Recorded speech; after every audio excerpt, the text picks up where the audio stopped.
Welcome to the world of Ayur सखी.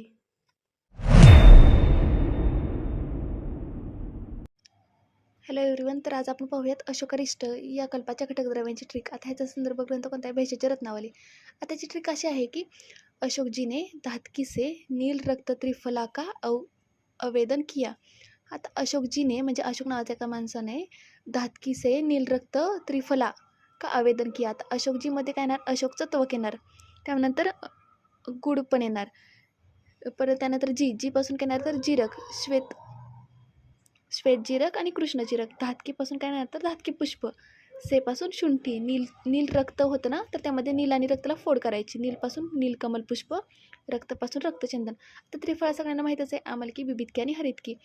औषधांमध्ये येणार आम्र, व पासून वासा, द पासून दारू हरिद्रा आणि न पासून नागरमोथा.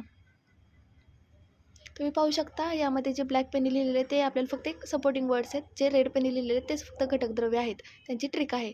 तर ट्रिक अशी होती की अशोकजीने धातकी से नील रक्त त्रिफला का अवसेदन किया.